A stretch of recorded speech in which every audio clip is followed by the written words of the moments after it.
Okay, this review session is really over water and everything it encompasses, even conservation and groundwater, surface water, etc.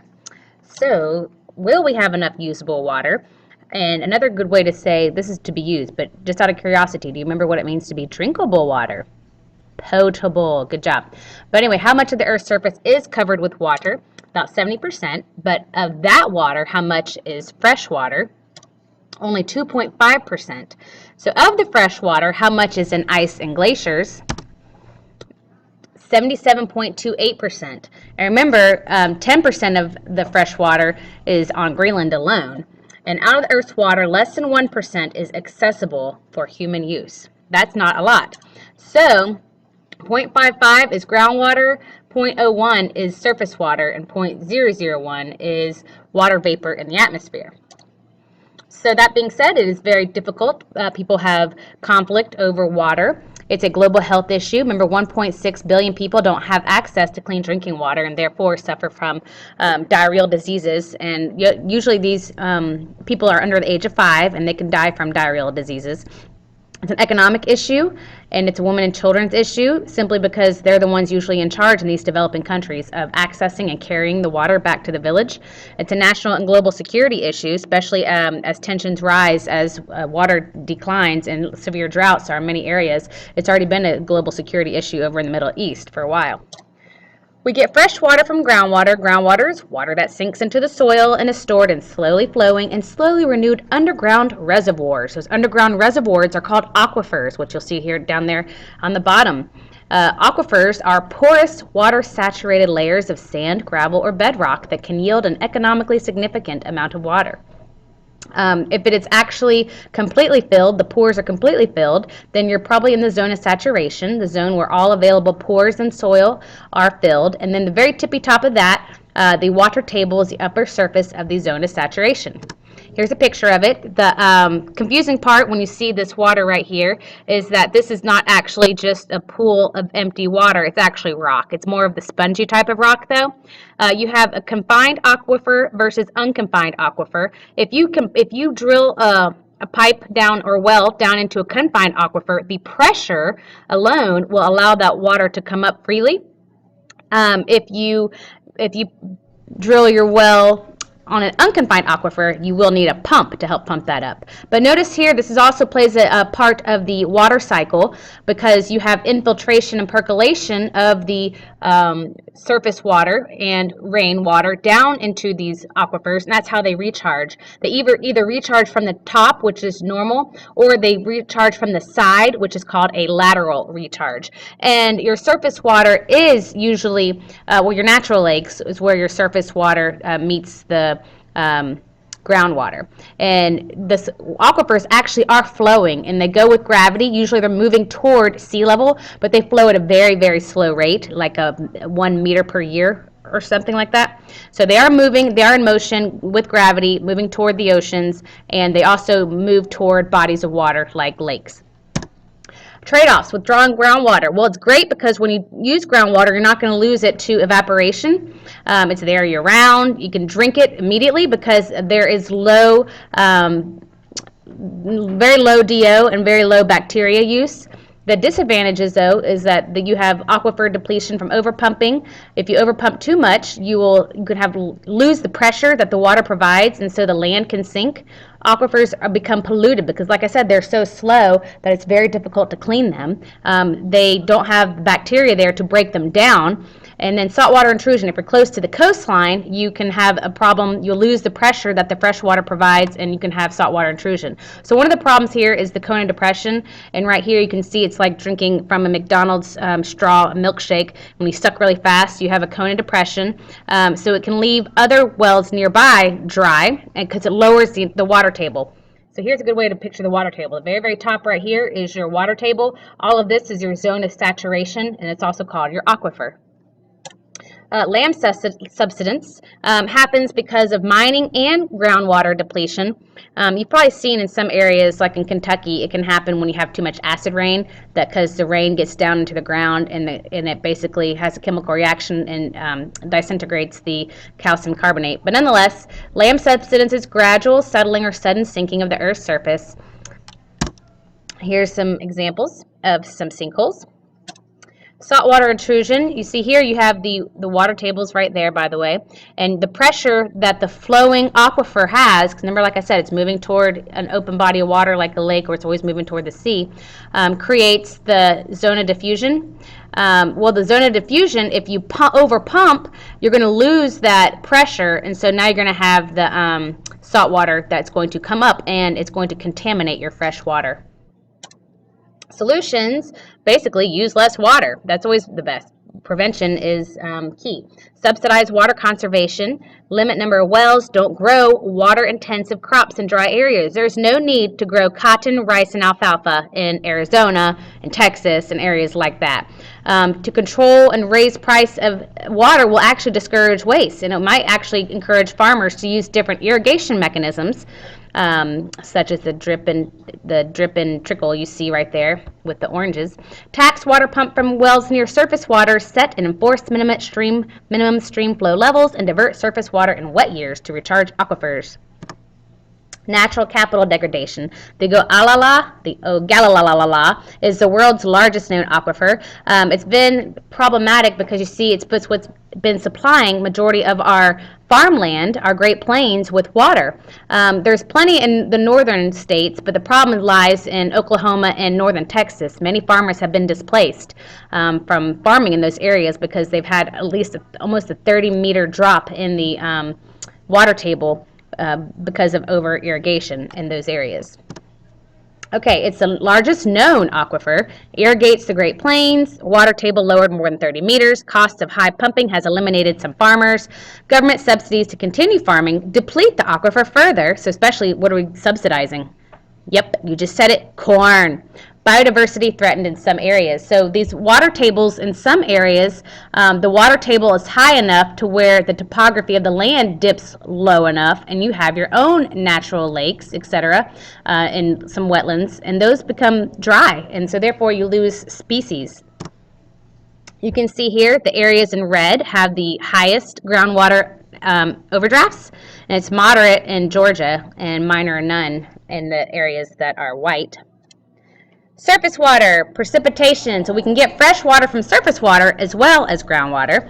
And surface water is precipitation that does not infiltrate and percolate into the ground or return to the atmosphere by evaporation or transpiration. Surface runoff is water flowing off land into surface water, and the watershed basin is the land area that delivers water, sediment, and dissolved substances via small streams to a major stream. Do y'all remember the largest watershed basin in the United States? Yep, Mississippi River, you got it. Reliable runoff, surface runoff of water that generally can be counted on. The municipalities can count on a certain amount of water from year to year, and they use that to gauge water prices and to plan development projects. Trivia, what's the rainiest city in the United States? No, it is not Seattle. Nope, try again. Oh, good job, Mobile, good job. Mobile, Alabama, Pensacola, Florida, Nolens. Okay, average annual precipitation in the United States. You can see that we get quite a bit in the southeast. But you have water deficit regions. We have an adequate supply. The shortages are definitely in the desert out west. Okay, case study, freshwater resources in the United States. In the east, we use it for hydroelectric power. We dam up quite a few of our rivers. We use it for energy and then for manufacturing. So therefore, we have flooding because of overdamming. We have urban shortages because of pollution. And we do have the occasional drought. We've been in a drought in Georgia, believe it or not, a prolonged period in which precipitation is at least 70% lower and evaporation is higher than normal. In the west, they use it for irrigation. There they have problems because of water shortages. They don't have as much precipitation as we do, and it's hotter, so therefore the water they do get is going to evaporate, and they have recurring droughts. The water hotspots are places where competition for scarce water could trigger political and legal conflicts in the next 20 years. As a matter of fact, it already has been happening in the United States. You know, it's been happening with the Chattahoochee River here in Georgia and Alabama. And then it's also happened up in Montana where Wyoming and Montana were conflicted regarding the Yellowstone River. Water hotspots in 17 western United States. Highly likely conflict potential is in red. Natural capital stress on the world's major river basins. the river basins. You can tell in areas that are already arid over here anyway. Okay, so damming. So why is it helpful? Well, you can get more irrigation from it that way. You can get drinking water. That's what we use. Think of Lake Lanier when you see this picture. You use it for recreation and fishing, can produce cheap electricity. That's how Gwinnett County gets its electricity, is from Beaufort Dam, and reduces downstream flooding. However, you flood the land and you destroy forest and cropland, and then you have a release of methane gas. Remember, that is more harmful than carbon dioxide because of its global warming potential. Losses of water through evaporation deprives downstream cropland and estuaries of nutrient-rich silt. Risk of failure and devastating downstream flooding, disrupts migration and spawning of some fish, and the sediment will back up on this side of the dam, and they'll have to go through and dredge that out from time to time periodically. Some rivers are running dry and some lakes are shrinking. Dams disrupt the hydrologic cycle. Many of the species that use rivers, they go upstream for spawning and then downstream, etc. So it changes their migration routes. Some major rivers that are running dry, just if you can remember at least the Colorado River, because that one's been dammed up, at least 14 dams on the Colorado River, and that's where Lake Mead, Hoover Dam is there with Lake Mead. Lake Chad in Africa is disappearing.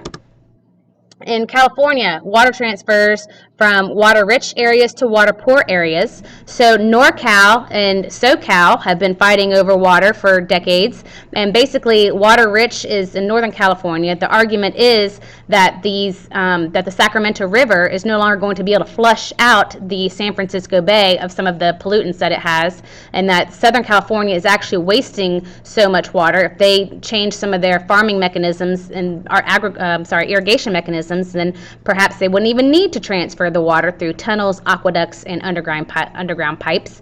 They're really just concerned about the environmental problems and habitat destruction that will occur because of these pipes. Some will go through the process of removing salt from seawater. That's very expensive. You have to either boil it, increase the boiling point so that the salt is left behind and the water evaporates off and you just collect the water. Go through reverse osmosis, is pretty much sending water through a filtration system using pressure to go against typical osmosis force. They do this in Saudi Arabia. They have the most plants. The UAE does this. UAE does this, and they have actually the highest carbon footprint out of all the countries. Problems also, it's expensive, high energy footprint, kills many marine organisms and algae. Remember how important algae are? They're part of our photosynthetic plankton. Large quantity of brine waste. What do you do with all that salt once you have separated it from the water? Groundwater can't cleanse itself very well. It's a source of drinking water for half the United States and 95% of rural areas. It gets polluted with fertilizers and pesticides, gasoline, organic solvents, and then the pollutants are dispersed in a widening plume. Remember, back to groundwater again, we do not, it does not have the bacteria to break it down, and it does not have a lot of dissolved oxygen, and it moves very slowly. So once it's contaminated, this is what the plume looks like. If you have a leaking tank, the plume can just move very slowly, but eventually it'll come into your homes via gas or through your wells. Slower chemical reactions, slow flow, less than a foot per day, and the contaminants do not dilute, less DO if you are decomposing bacteria. Depending on what kind of waste it is, it can take decades to thousands of years to clean, or it can be permanent if it's lead or arsenic. Here are some sources of groundwater contamination. You have hazardous waste injection wells, you have cesspools and septic tank leaking happening here, sewage leakage happening here, gasoline tanks that are buried, but remember, they don't go away, pesticides, fertilizers, old gas stations, landfills. You can have the leaching of chemicals into the ground, waste lagoons, pumping wells, de-icing road salt. What's in these leaky tanks? What about leaking underground storage tanks with gas, oil, and MTBE, which is a suspected carcinogen? Nitrates can cause blue baby syndrome. In other words, all we're trying to say here is waste you think you've thrown away or stored can escape and come back to haunt you. But we have, in 1974, U.S. did pass the Safe Drinking Water Act, sets the maximum contaminant levels for any pollutants that affect human health. If you've been to Shoal Creek Water Facility, they do an excellent job of not only meeting but exceeding the maximum contaminant levels when they're actually creating the drinking water. You can have zero of the coliform bacteria colonies in drinking water, and they actually use several different mechanisms for cleaning the water. One is like physical filtration, another one like a settling tank, and then they use a physical filtration, and then they use O3. And O3, remember, it's very unstable, so it'll attach to some of the extra oxygen molecule attached to some of the contaminants, and then lastly they put a little bit of chlorine and fluoride in it. Bad news, 5.6 million Americans drink water that does not meet EPA safety standards for one or more pollutants. 1 in 5 Americans drink water from a plant that has violated one or more safety standards during the year. Okay, who uses the most water? Guess. Is it you? Is it industry? Or is it agriculture?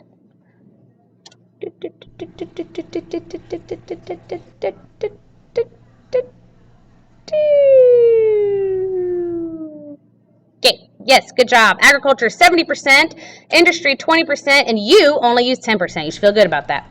So agriculture, seeing that has the highest percentage of water usage, maybe that's where we should focus our energy when it comes to conservation. Of course, as far as doing something on your own, that would be household, so that's easier to control than agriculture. So maybe the farmer should be doing something. Some major irrigation systems. Well, right now, most farmers use gravity flow. It is very wasteful. Basically, you're just using gravity and these gullies, and you're putting water in it, and you're just hoping it makes it to the roots that it needs to make it to. The most efficient but most expensive is going to be the drip irrigation. They call it drip and trickle, and these are pipes right here that you see that have little pin-sized holes in them, and basically it delivers a slow but continuous flow of water to the roots there. The center pivot's pretty good as long as you have high pressure. That'll work, because if you have low pressure, then it'll have time to evaporate. But the drip irrigation, drip and trickle, or drip and tickle, is the most effective. So reduce irrigation water waste by lining canals, by irrigating at night to reduce evaporation. If you irrigate, actually as a home gardener, it's best to water your lawns before 10 a.m. If you do it during the day, it'll evaporate. If you do it at night, you'll get mold on your plants. Anyway, monitor soil moisture, grow several crops, encourage organic farming. Don't grow alfalfa, rice, or cotton in dry areas.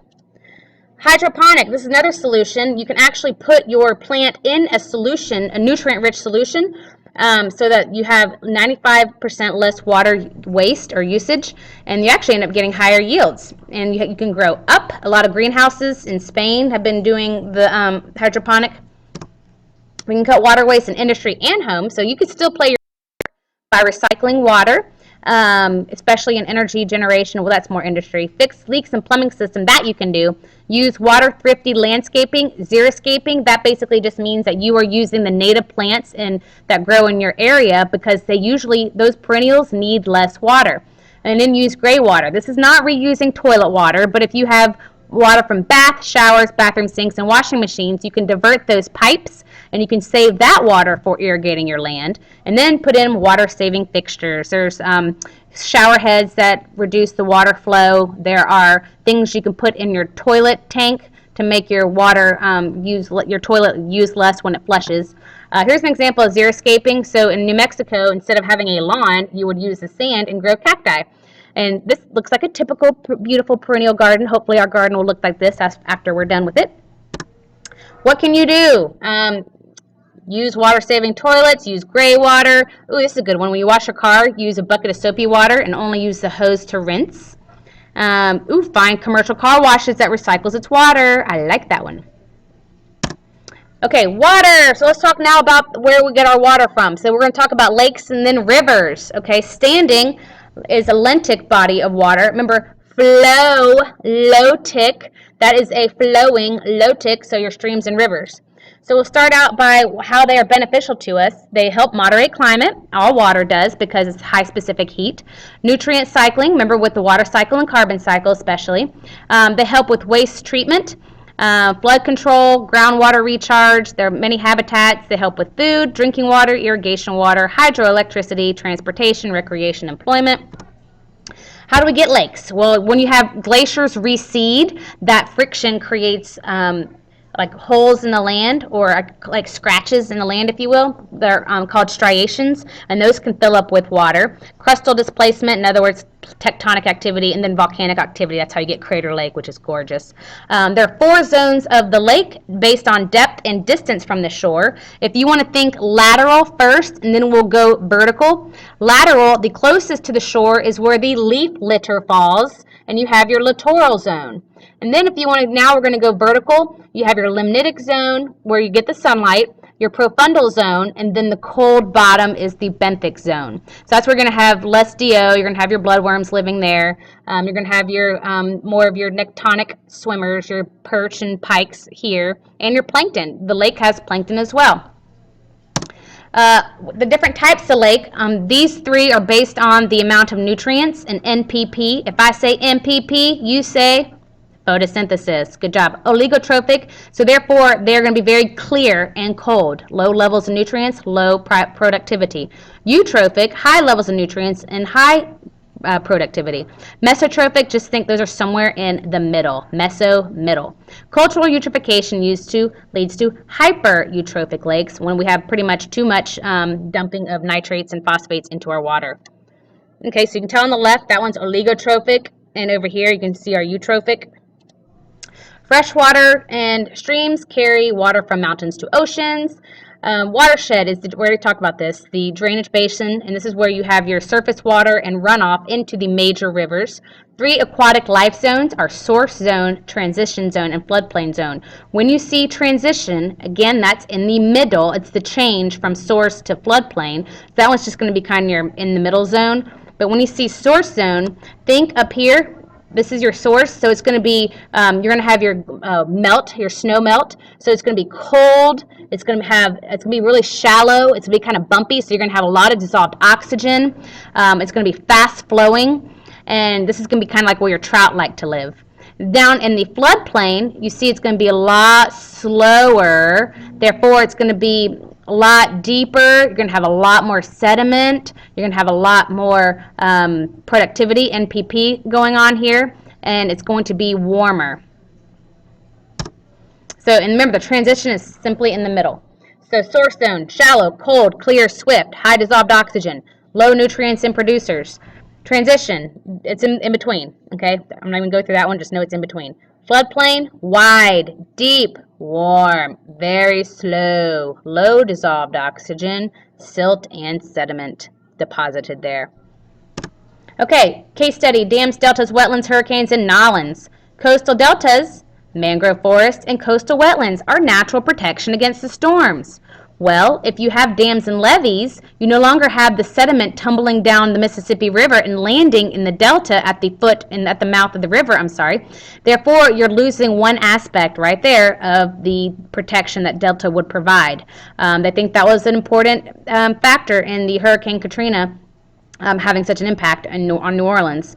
Global warming, sea rise in New Orleans, there's a lot of concern with that New Orleans will be underwater, and that'll put a lot more pressure. It's already under sea level, but it'll put a lot more pressure on the levees. Here's an example of New Orleans underwater. Okay, inland wetlands, lands covered with water, all are part of the year. Your marshes, swamps, prairie potholes, floodplains, and Arctic tundra. As the snow melts in the summer on the Arctic tundra, don't forget that you're also going to have a lot of methane gas be released. But that would be considered a wetland as well. So the wetlands provide free ecological and economic services for us. The spartina grass in the marshland, those filter and degrade toxic waste for us. They help reduce flooding and erosion, especially your seagrass beds on top of the sand dunes. They help replenish streams and recharge groundwater aquifers. There's a lot of biodiversity that occurs. This is kind of the inland wetlands, and food and timber and recreation areas. Coastal zones. I just talked about the marshlands, didn't I? Whoops. Okay, so coastal zones, warm, nutrient-rich, shallow, ample sunlight from high tide to edge of continental shelf, less than 10% of area, but over 90% of species. So this tells you that the coastal zone is where you have the most biodiversity. Estuaries, that's where the fresh water meets the salt water. It's very brackish. Your coastal wetlands and tidal zones. Tidal zones are interesting because since the water changes twice a day, you have to have organisms that can withstand the change in temperature, sunlight, and salinity. Ooh, estuaries and coastal wetlands, which are my favorite. So if you went to Skidaway, you already know all about this. This is where the river meets the sea. You have inlets and bays, sounds, salt marshes where we live. So Skidaway, and when you go to Tybee, St. Simons, you'll pass through the salt marshes, and that's where the Spartina grass is. And then a couple slides ago, when we're talking about inland wetlands, I should have talked more like about the Everglades and places, other swamps and bog type areas.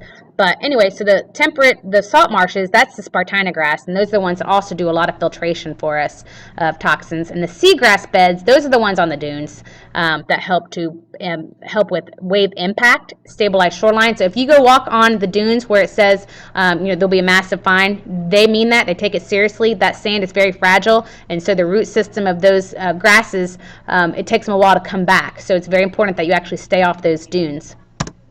Here's an example of a food chain in a marshland like you would see here off the coast of Georgia. Okay, estuaries are highly productive still, so important ecologic and economic services. Coastal aquatic systems maintain water quality by filtering pollutants, excess plant nutrients, and sediments. They absorb other pollutants, provide food, timber, fuel wood, and habitats. Many species come here to spawn, to lay eggs, to mate, and then they'll go back out to sea. Reduce storm damage and coast erosion. The loss of mangroves also leads to saltwater intrusion. They do say that the loss of mangroves in Indonesia was part of the reason that they had such a high impact of the tidal when the tsunami came. Mangrove forest, that's a pretty one. So remember, your mangroves are going to be in your tropical areas, and your salt marshes are going to be in your temperate areas. Rocky and sandy shores host different types of organisms. Tides caused by the pull of the moon and sun about every 6 hours. The intertidal zone, this is a unique area where you have different species that have to be able to adapt to deal with the salinity, moisture, and temperature changes. You have to either be able to burrow, like you'll see little crabs that will burrow in the sand, or hide in your shells. You kind of see the difference between East Coast and West Coast too. And of course, there's areas on the East Coast that are rocky shored, but nonetheless, it's easier to think of Laguna Beach as a rocky shoreline, and then St. Simons or Tybee as your barrier beaches, sandy shores. Different than your barrier islands, we have some of the highest protected coastlines. Other than the state of Alaska, Georgia actually has them with our barrier islands, so that's really cool. I already talked about the sand dunes and erosion prevention. Stay off your dunes. But this is kind of a cool picture because it kind of shows you there's a nature preserve at Laguna Beach. You're walking on the hard rock, and there's different species that live there as compared to when you're walking on when we're walking in, I don't know, Jacksonville or Tybee or Myrtle Beach, etc. Okay, the Colorado River Basin, overtapped, supplies. Now we're going to talk a little bit, the last few slides here are going to be about the water wars and some case studies that we talked about last semester. So the Colorado River supplies water and electricity for more than 5 million people. It's used for irrigation of crops and recreation. What's interesting is that it's really used for the irrigation in areas that are very arid. Southern California gets their water in some areas. One of the particular valleys, anyway, gets water from this one. Areas in Nevada, they use this. 4 major problems. It's very dry. It's got a modest flow of water for its size. Unfortunately, the legal pacts allocated more water for human use than it can supply, and this was put into place a long time ago. And so this has made it so that the amount of water flowing to the mouth of the river has dropped. The wetlands and the species that used to that relied on the water flow, because what would happen is that the Rocky Mountains, the runoff would occur in the springtime, and so it would allow the water to flow, and now it's not even making it all the way to the mouth like it used to before. So a lot of species, they say, have had to relocate or go extinct. But Colorado River Basin, they said they have over 14 major dams. And here you can see Lake Mead right there. It's right behind Hoover Dam. There's Hoover Dam. That one pretty much supplies 90% of water for the city of Las Vegas, and we know that's a desert city, but it's got one of the country's fastest growing urban areas located there. So they're concerned that perhaps that there is a chance, that there's a 50% chance that by 2021 Lake Mead will run dry. China's Three Gorges Dam is the world's largest hydroelectric dam and reservoir, 2 kilometers long across the Yangtze River. It's got electricity producing potential, which is obviously China needs, holds back Yangtze River floodwaters, and allows cargo carrying ships to pass. but it displaces, at the moment, it's displaced 1.2 million people. They say by the time it's done filling up, it's still not even, the reservoir is still not finished filling up. It will displace about 5 million people. It's built over a seismic fault, so that could be problematic if there was any seismic activity. The rotting plant and animal matter that produces methane. Remember, methane's worse than carbon dioxide with its great global warming potential. But it displaced these people, but it was pretty fertile cropland. That's why everyone was kind of surprised. But they're concerned that the Yangtze River will become a sewer. There's an example. Okay, the next case study is the Aral Sea disaster. There was a large-scale water transfer in dry Central Asia, so pretty much 5 different countries they built huge tunnels, and it was a large-scale water transfer project, and it used to be in the area of former Soviet Union in the driest climate in Central Asia. And so basically they did this very unsustainably, and the size of the sea actually shrunk its volume by 86. Actually, it's lost 89% of its volume of water, and now it's kind of split into 2 major parts. And unfortunately, the wetlands have been eliminated by 85%. They have lost about half of local bird and mammal species. It is now 3 times saltier than the ocean water, and this unfortunately has devastated the fishing industry, which used to provide jobs. And so now it's like a salt desert in many areas, and the winds pick up that sand and salt, and they blow it, and it basically pollutes water, kills wildlife, and it gets on other vegetation, and they have the sea dust settling on the glaciers in the Himalayas, and you know how salt is, that'll cause it to melt. That's why you put ice on the road. Salt on the road before ice is. It changes the freezing point. And there's been, like I said, water pollution. This changes the climate because they no longer have this climate regulation that the water provides for them.